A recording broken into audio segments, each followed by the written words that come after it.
is E&P Reports, a vodcast from editor and publisher. Since 1884, the authoritative voice of news publishing. And this episode sponsored by IQ Audience Plus by Town News. Consumer revenue has never been more important. Digital leaders at media organizations worldwide understand the need to accelerate its growth now. Plus, traditional one-size-fits-all paywalls aren't the answer. They're blunt instruments that treat all visitors the same way. IQ Audience Plus is a smart, dynamic metering solution that empowers media companies to maximize revenue by identifying key audiences, seeding engagement, and growing membership and subscriptions. Supercharge your consumer revenue, grow engagement, and bolster your advertising income now with IQ Audience Plus. Visit townnews.com EP today to learn more. And greetings once again, Mike Blinder, publisher of E&P Magazine. Quick housekeeping. If you're listening to me on your favorite podcast platform, please, by all means, follow us. Watching us on YouTube, there is a subscribe button at the bottom of the screen. If you'll hit that puppy, bang the bell to the right, you'll get an update each and every time we upload a new episode of E&P Reports. Now, E&P has two separate ways that we provide content to the news publishing industry. One is our exclusive content, where our newsroom is cranking out stories that we find of interest to a news publisher. The other is we curate news with America's newspapers. We scour every possible news source. We have alerts, and then we publish every day at 12 noon a newsletter to the entire industry at that database of 55,000. That's how I found the Cardinal News. I'd like to introduce you now, if I may, to one that we're getting a face from. I'm excited because we can actually see Luanne Rife. Hey, Luanne, you're Cardinal's Executive Director and CDO, Chief Development Officer. Am I correct? That's correct. And you live in Roanoke, Virginia, right? So you actually have internet of some way, shape, form, or size. Am I right? Yeah, I actually have fiber. That's amazing. The other gentleman that is with us is Dwayne Yancey. Dwayne, you're the editor of the Cardinal News. You live in what town, sir? Dwayne? I live in Fincastle, Virginia. Okay. In the Blue Ridge Mountains, and I have no internet except what I can generate off a small hotspot, so which was deemed insufficient we tried to put show you my on. lovely face.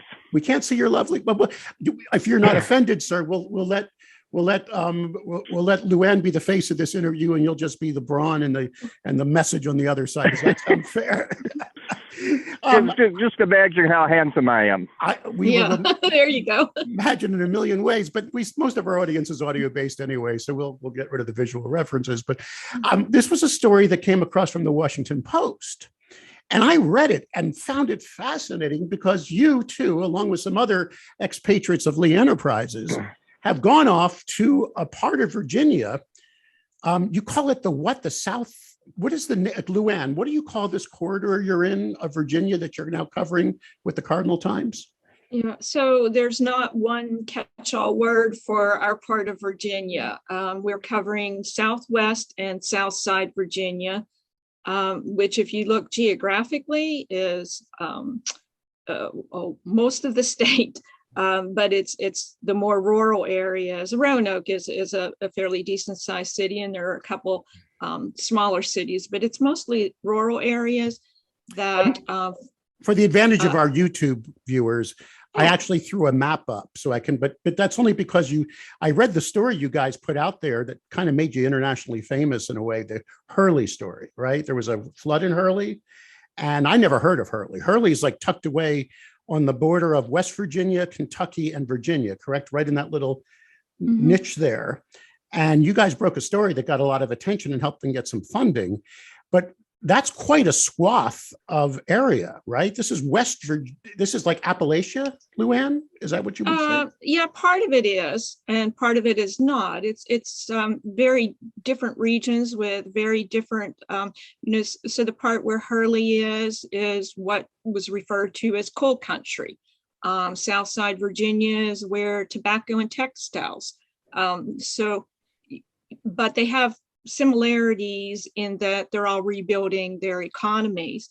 Dwayne can talk a little bit about Hurley. Like, we didn't even really know where Hurley was. It is such a small town. and as to what attracted us to that story. We're going to hold to that story for a moment because Okay. I first want to talk about the two of you. Dwayne, you only spent a short time at the Roanoke Times, right? You were there for what, 40 years? Almost 39. Okay. And you were in charge of editorial. I mean, what was your title? What was your job there at the Roanoke Times? My final job, my last 7 years, I was the editorial page editor. Okay. Before that, I was a reporter. I was many varieties of an editor, and then the last 7 is editorial page editor. Are you? And I assume this is your home area. You didn't, fly in to take this job. You were born and bred in this part of Virginia, correct, sir? I was born in Virginia in the Shenandoah Valley, just a little north of our coverage area, but I've been in Roanoke for 39 years. Okay. What brought you to journalism in the newspaper? We just want to give you a little flavor of your background. I grew up on a farm, and that was, as Bob Dole once said about the vice presidency, it looked like indoor work with no heavy lifting. And there's our quote of the day tomorrow. Go ahead, sir. Go ahead. So I was always I always liked to write. I was always fascinated by current affairs. That was always my favorite, time in school was when we got to talk about current affairs. So it seemed natural to go into journalism. Did you study it So or I just apprentice? How did you get trained? I was a political science major. Okay. So I did not formally study it, no. Okay. But I worked in the school paper, all of that.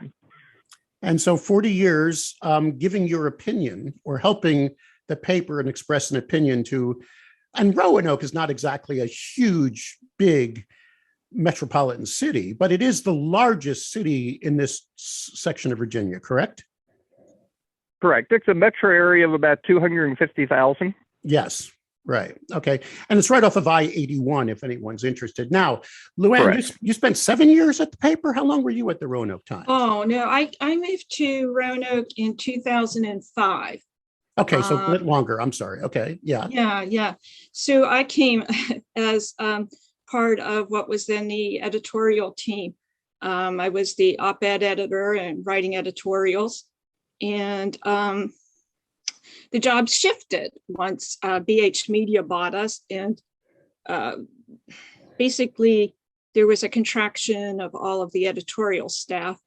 And, one of the first things to go was our Sunday opinion section, which I edited.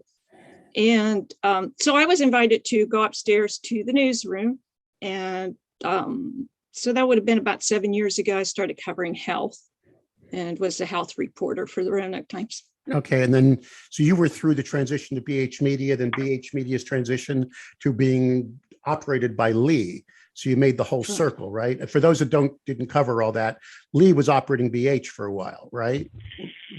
Yeah, for about a year. Correct. For about a year, right. Mm-hmm. And even when I read the write-up in the Washington Post, both of you I don't want to do the exact quotes, but both of you stated that you were becoming disillusioned by the corporate environment of the Roanoke Times. I'm not trying to throw bad, but we all know that there's a contraction in the industry, that profits are tough. Funding journalism on just advertising dollars alone just isn't working. Everybody's trying to find new revenue solutions in order to create journalism.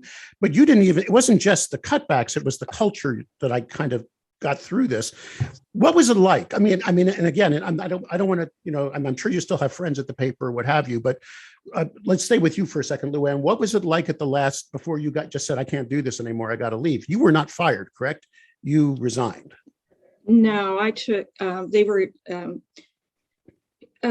eliminating 9 more newsroom positions, and it was being done, through seniority and an agreement with the guild, but there was the option for more senior people to volunteer. And I volunteered when, we were told that we would no longer be able to do in-depth stories. And so I want to step back. Hold on that. You were not allowed to do any more investigative. Well, I wouldn't say allowed. I would say there wouldn't be the opportunity to do so because the staff had been curtailed so much. There were, when you're trying to reshuffle a deck chairs, and there aren't very many deck chairs, and you've got to cover, the daily essential things. Right. There's not much room left for that. And I want to go back a minute. You talked about the culture of the news, the Roanoke Times, and the culture of this community, and that's what attracted me to come here in the first place. The Roanoke Times was a terrific newspaper, and the community loved it. And you don't find that in every community. And the reason that they did is because the Roanoke Times did do the in-depth stories, the connecting of the dots. It looked for trends. It did great reporting. And the people who live here in what was called Times Land, which is basically the area that we covered, that Times the Roanoke, Land. I love that. Yeah, Times Land that they had contracted from. Everywhere we'd go, they'd say, what is happening? What is happening? Where are the stories? And so when I learned that we would no longer even be able to do the little bit of stories that we were doing, I had that was it for me. And you took the opt-out. You took the I took voluntary. And speaking of seniority, Dwayne, was there anyone more senior than you in the newsroom with almost 40 years? Or were you the most senior? I was the most senior. I had that status for not very long, though, because there was a sports writer who was more senior than me, and he left, I'm guessing, maybe 6 months or so before I did. So I did not have long at the top. And again, you voluntarily left, correct, sir? Correct. Tell me, I don't want to hear a ditto unless Luanne said everything exactly what you were going to say, but your main reason for not keeping your salary and staying at the Times Land publication, if I can use Luanne's term, what was your main reason for splitting? It was depressing. It had been a really good newspaper, and as Luanne said, the readers in our part of the state were accustomed to a high level of journalism. I loved my particular job at the paper. I liked the people I was working with. For a long time, I thought I could stay there until I retired. And then it became clear to me, every time there were a series of cuts that, maybe that was not going to be the case. That, you never knew when some corporate accountant somewhere was going to, look at your line in the ledger and say, nope, we don't need this person. I'm familiar with BH and Lee, and you guys had at least an audience. I mean, BH, which stands for Berkshire Hathaway, for anyone that's listening to this doesn't, we're talking Warren Buffett's company that he basically sold to Lee, but kept the financing. It was a very interesting deal, but that's Warren Buffett. You guys had an audience. I mean, you had a digital presence. It wasn't as if when they cut back on the newsroom, your audience had dwindled. Am I right? I mean, maybe the print circulation, but how was your digital presence in this part of the world? How was your social media presence? Luanne, what? See you moving your head. Yeah, so we don't really know. When we were owned by Landmark, we knew the figures, we knew circulation figures, we knew our digital audience, we knew all of the trends. We weren't privy to that information under BH or under Lee. You did not know your unique visitors, if they were growing or going, did not know your social.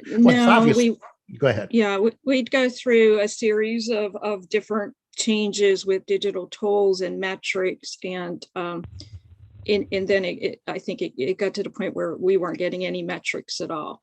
Well, for a time there was a social media team there, and either, one by one they either left, and I think in the end Luanne would go better than me, but the last person, was laid off. So, right. That's the thing, we don't really want to badmouth all of that, but we kept hearing digital first, digital strategies, digital, all of that. But when it, came down to it, if you get rid of all of your digital people, and you don't have any in any of the local newsrooms understanding the communities and pushing out local news, then, what is the strategy? All right. I don't want to, again, I wanted to get an idea of what motivated the two of you to not at least take your job. And I mean, you had a salary and benefits, seniority. You both then, did you leave knowing you were going to go start this Cardinal News, or did you leave first and that the Cardinal News opportunity happened? Luanne, we'll go back to you on that one.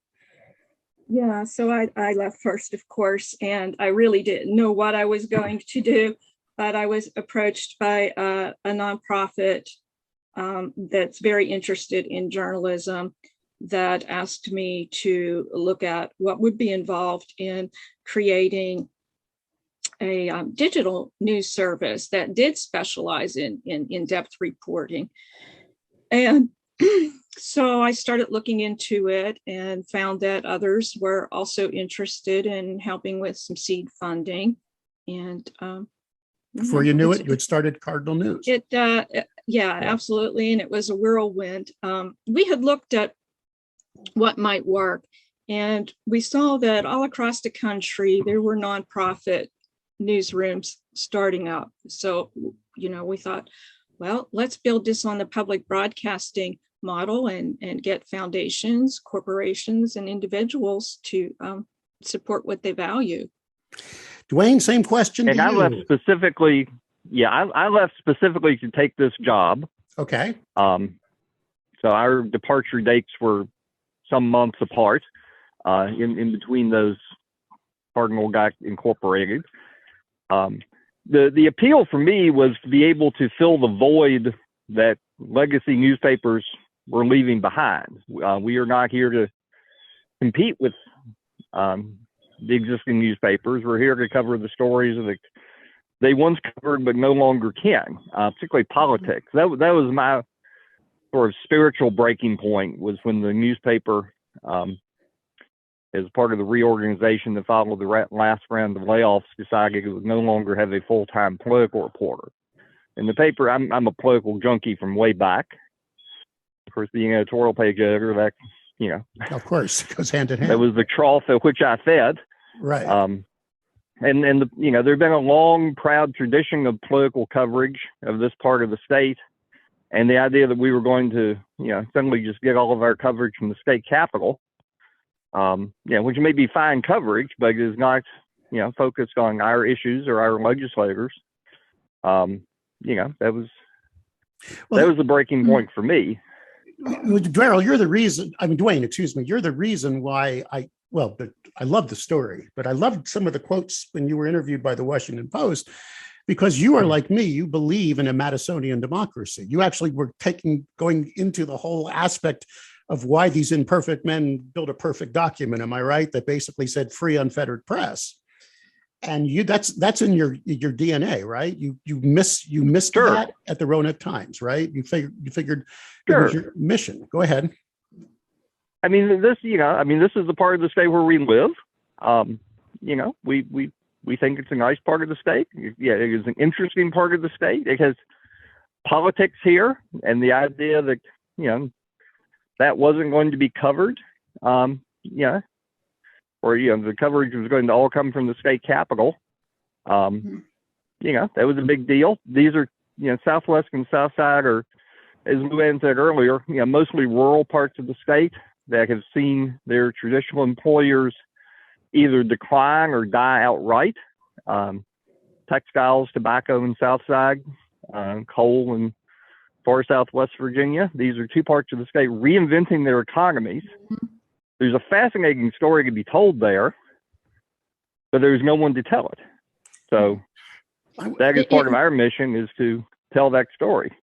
Well, you were going to add to that, Luanne. Go ahead. Yeah, I was going to add to that was what really appealed me to this project too, was that so many decisions are made in Virginia's political and economic centers that affect all of us. And that if we don't have a voice, and if our stories aren't getting out, then they either ignore us or think of us in stereotypes. And as Dwayne said, yes, they're rebuilding the economy, and there are just so many interesting and good business stories to be told. In fact, we even had one today. Dwayne, maybe tell him just briefly about the Wise County story. I mean, it's of interest Sure. to the whole country. Go ahead, Dwayne. Fill us in. Wise County is a county in the coal fields. One of those counties that's very easy to stereotype as, a poor part of Appalachia, all the rest. The clerk of the court's office there is also right now involved in a blockchain project. You're kidding, really? No, that if it works, and they believe it will, they think they will be the first port in the country to put all land records on blockchain, so that instead of doing a time-consuming title search, you can just with one click, put in an address and immediately get the whole ownership record of that piece of property. Wow, That fascinating. is not the kind of thing people expect out of Wise County, but No, there he is. I'm sorry. When I'm trying to get you onto a Zoom and you say, well, if you want me to use the phone, I got to go stand outside and hold it up. And you're telling me that you've uncovered a story in your part of the world that they're actually experimenting with tagging all the documents with blockchain. That's fascinating. This story is important because not only are you discussing the government, but you're discussing how that there's an evolution in these towns. It's moving forward. Mm-hmm. Is that what you're trying to say? Yeah. I mean, they are not their stereotype. All right. Well, so now I'm talking to two people I'm going to blow some smoke because you guys are great. Have a love for journalism and have a love for your community. Those are the two, I think, best ingredients when you're mixing together a news entity, in at least my humble opinion. And since it's my show, I can do my own opinion. But let me swing back to Luanne then. Luanne, what's it like now? What is the culture of where you guys work? Are you all remote? Is there an office? Who do you report to? Is it a board? And more importantly, does the board steer you in a political leaning direct? I got to ask that. I mean, because people. Yeah. You can ask that, but no, we're fiercely independent. So okay, we do have a board, and so we are answerable to it. But as far as the division of duties, I keep deferring to Dwayne to tell you the stories about our stories because he is our executive editor, and we have created the firewall between the business side and the editorial side, just the same as any newspaper. So I'm running the business side, the revenue development and all of that, and we keep that totally separate. We publish the names and at what level of every single donor so that we're very transparent and people know where we're getting our money. If we're writing about someone who has donated $5,000 or more, we disclose that in the story. So I'm going to ask you about that in a moment. Going from the editorial side to the business side has got to be a big leap for you because now you're sticking a tin cup out there begging for money, right? And trying to find donors. Yeah. But let me stay with the first about what's going on internally. How big is the staff now? How many people work full time for this nonprofit? Yeah, so we're very small. We have Dwayne, we have Marcus Schmidt, who is our political reporter. We have Megan Schnabel, who is our business writer. We will soon be bringing on a third reporter to cover the South Side area, and that's thanks to a wonderful grant from the foundation. We're raising funds and trying to be able to hire additional reporters, but we can't afford to do that just yet. Dwayne has put together a wonderful stable of freelance writers, many of them with many, many years in journalism. Their names are well known in our communities. And they're happily writing for you. And then there's me. Well, let's stay on the editorial side. I'm definitely going to circle back to you because I come from the business side, but let me stay with Dwayne on that. Dwayne, you found a stable, which is what we did at E&P. We have a lot of contributors now. We've decided to really, these people are with a heavy journalistic background. Do they follow the same passion you guys have in their writing? I mean, where did you find them and how do you keep motivated?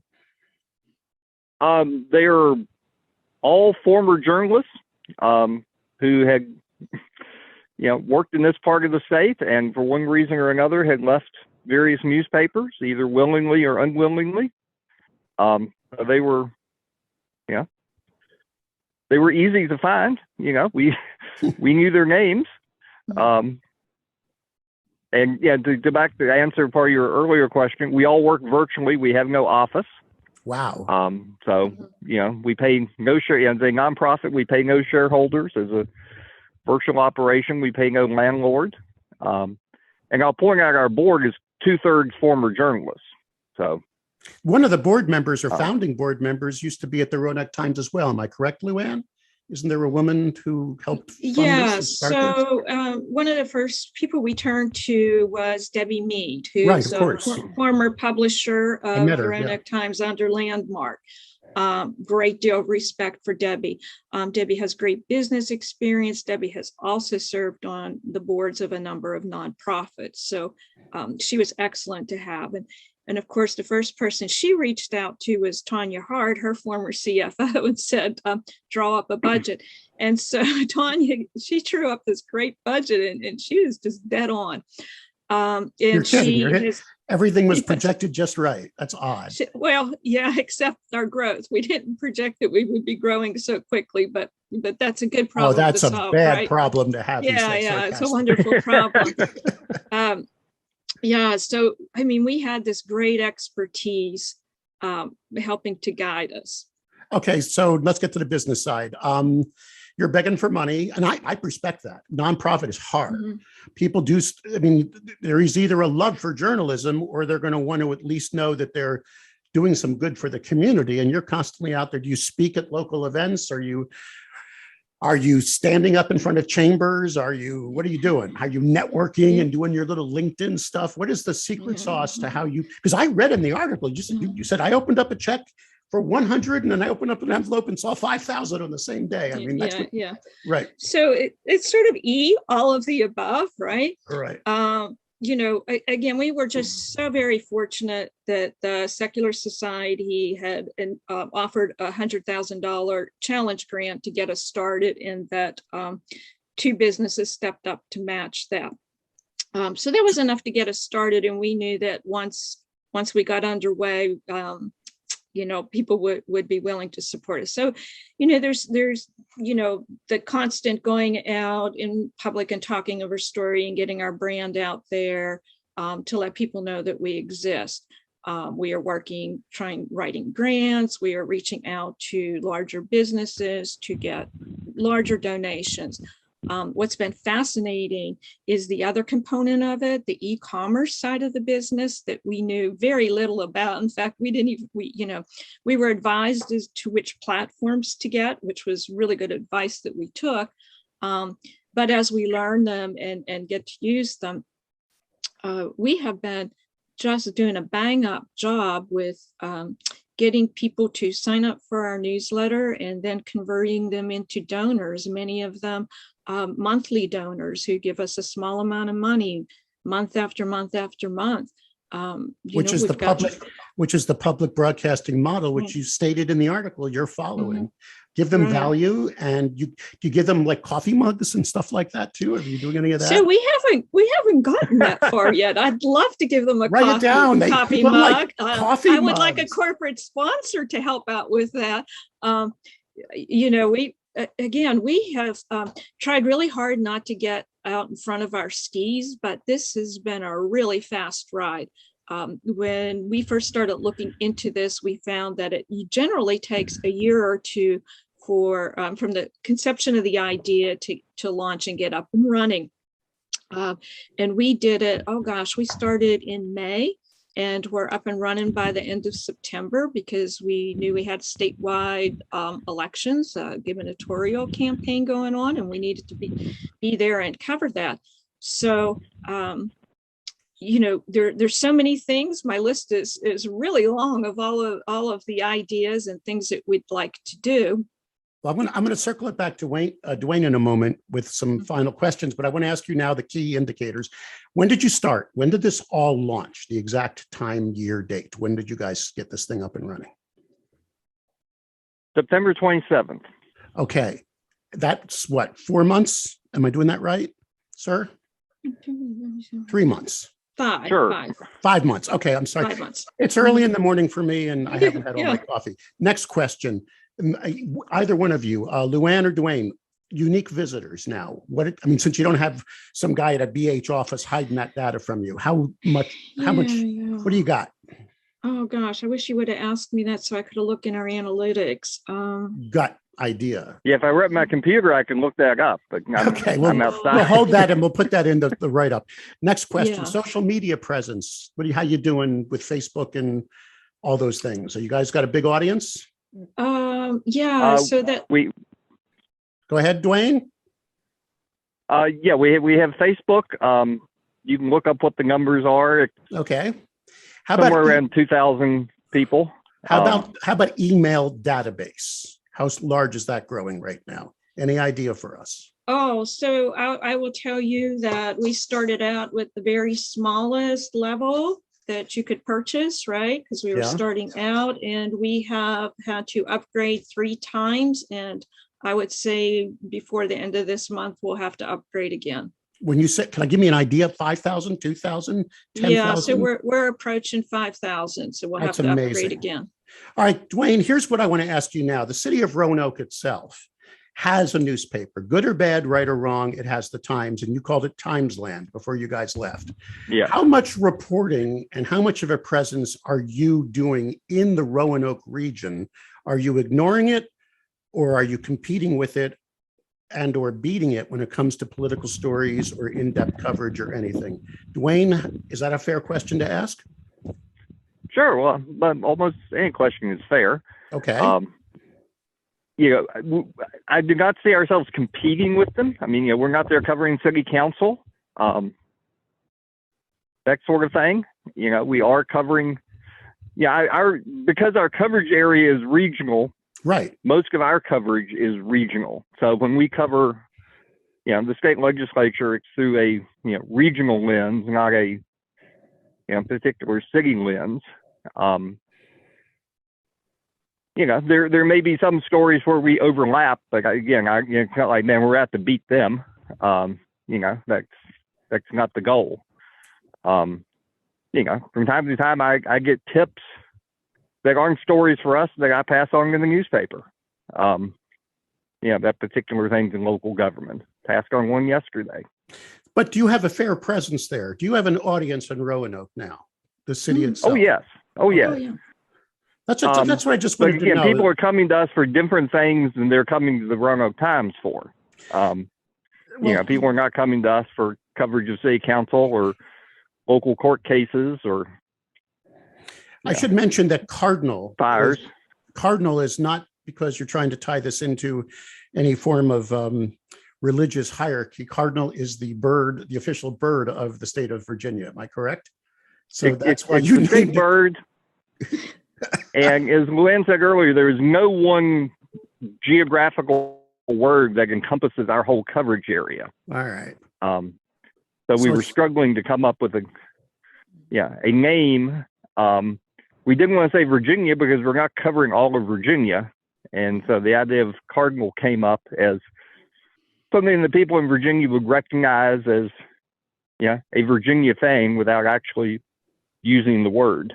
Well, you're in a large swath of let's say non-metropolitan area.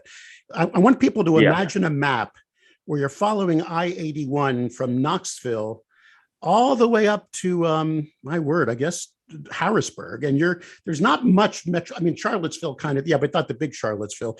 You're just discussing a swath that is that requires a lot of coverage of a lot of area, and I would say, which deserves coverage. There's no ifs, ands, or buts. All right, so let me leave it with this. Let me ask you, Luanne, if someone wanted to learn more about how you guys got started, especially that first $100,000 of seed money. That was important, wasn't it? You just couldn't come out of the box and say, okay, everybody join. I mean, you needed that first $100,000 and then that matching to come with it with the businesses. So you at least had a couple $100,000 to get things going. How would they contact you? What is your email address, Luanne? How can someone seek you out on the business side to learn more about your model and how you guys are just growing revenue and growing audience? Sure. So my email is Luanne, Luanne cardinalnews.org. And Luanne, if they wanted at cardinalnews.org, right? Yes, Okay. right. Sorry. Luanne, Luanne at cardinalnews.org. Right. If you've got just a second, I think, you were asking about our audience and, or people in Roanoke reading us, right? We have this great tool through our analytics that does a bubble map of where our readers are. Oh, yeah. And just about any day we can pull it. And there are bubbles all over the state. I mean, we've got it all covered.